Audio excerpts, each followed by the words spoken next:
Well, good afternoon. The conditions in New Orleans are getting worse by the day. And as we learn more and we see more video, it's incredibly getting even worse, the situation in New Orleans right now. Mississippi, the whole Gulf Coast area, parts of it are just wiped out.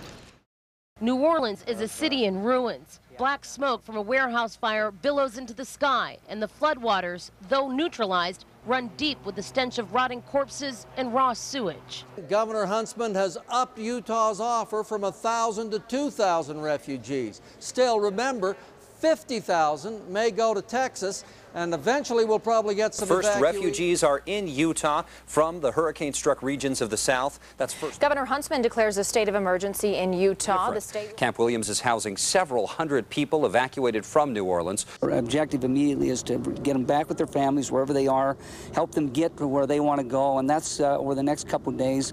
We're going to put huge efforts into that. Several of the evacuees say they are grateful for Utah's hospitality. But Utah, I'm so glad we came here. Everybody's been so nice and it's just wonderful. The governor says Utah's response to the disaster has been effective, and officials from other areas are coming here to take notes. Well, I want to make sure that officials from Portland are coming here to see how we've done it before they accept people. I think they want to learn how to do it right.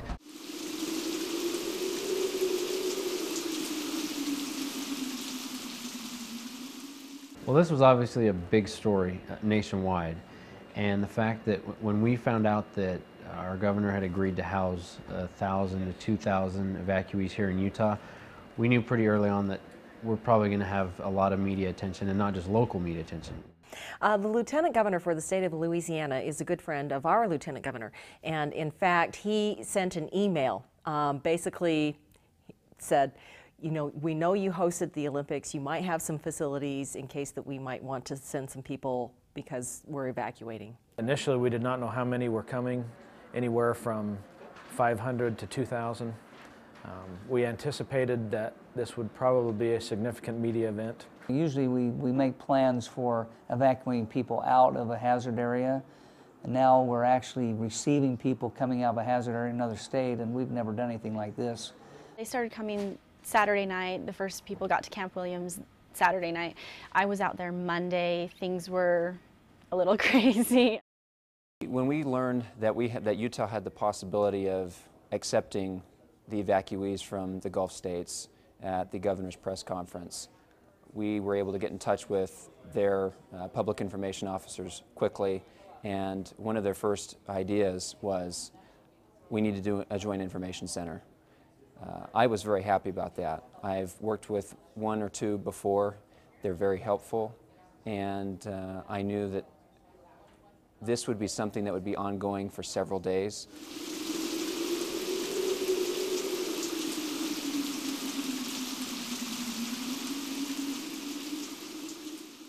One of the reasons why we felt it was so important to put together a joint information center in the first place is because we knew that there would be all aspects of state government involved in this process, from providing basic food and clothing and shelter for these people who have had nothing for up to a week. Pretty much every state agency was involved, and that's what we found out pretty early on, that the governor had involved every aspect of state government. So what we felt like it would be best to do is provide a one-stop calling center for the news media to be able to access whoever they needed to in this process. The way that we set this particular operation up is we took the incident command system and made it an overlay onto the National Guard that had the infrastructure to be able to do all the functions that we needed to accomplish to do this.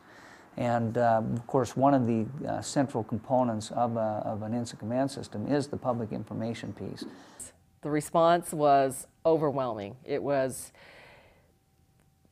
4, 5, and 6 teams from every news, particularly the TV stations, sending out that many cameras with that many reporters from each station. And it just was incredible. Not to mention the newspapers, the radio stations, the smaller papers in the area, plus national media. I think for those who organized the Joint Information Center, it was very difficult and a lot of work to set those things up. On the other hand, for us, it was very easy.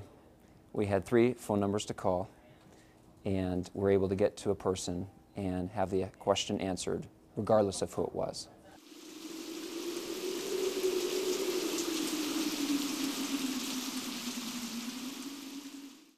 One of the most important pieces for us to be able to even start this process was to be able to have the governor's office support in forming this Joint Information Center. Everyone came and were willing to do whatever we asked, and we were able to utilize talents that people had, and I mean, people really checked their egos in at the door. Flexibility is paramount, and for people to be able to let go of their turf, let go of their own needs, and focus on the greater good, if you will, is critical. What we've tried to do here is follow some of the national policy as far as incident command. We have key people in key positions to help maintain the functionality of our Joint Information Center.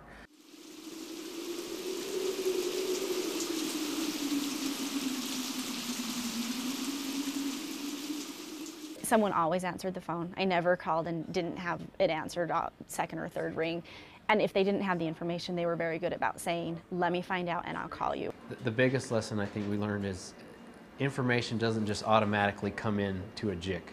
We sometimes like to think it does, but really it was up to us to be a little bit aggressive in going out and gathering that information. It's vital that you have someone that's trained in public information. In my job, I have the responsibility in making those phone calls to the Joint Information Center to set up the story, to gather the information that's needed. When I reach someone in the Joint Information Center that's not trained in public information, then I will most likely go to other resources. When we first started, we were trying to go meet with every news crew, one escort per news crew, and we became overwhelmed. One of the problems that we ran into is the Joint Information Center was closed on the weekends.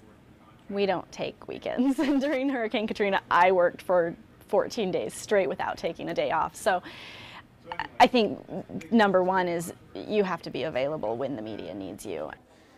They answered the questions we had, and they helped us to find story ideas that we might not have thought about had there not been a Joint Information Center. That allowed us to get on top of the story much faster and cover it even better for our viewers.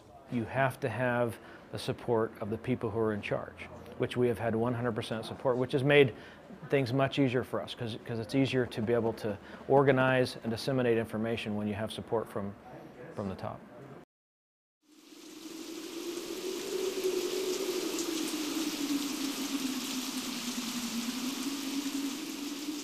Reporters understand change and really well because our days are always changing, but just have that plan in place, know basically what you want to do, who's going to staff it, what will be available, what hours you'll be available for the media. The Joint Information Center and the command staff out there would hold the daily briefings for the media, and quite honestly, that took much of the heat, if you will, off the governor's office. The feedback that I'm getting, at least from our local news media, is that they've been very pleased with the access they've had.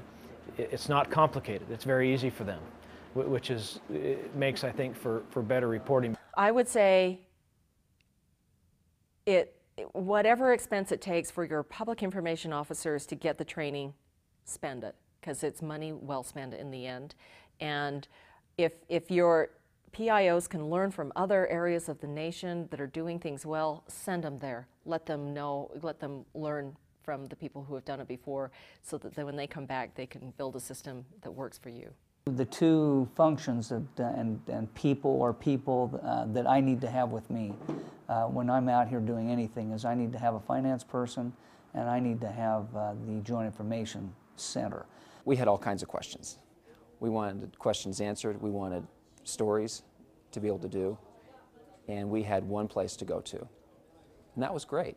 And the feedback we received from them, from the local media that we work with on a regular basis and have a pretty good relationship, from them the feedback has been, you know, we've appreciated this. And I believe that has helped in our relationship with the media. Having the Joint Information Center for this event was critical. It was absolutely the very best thing we could have done.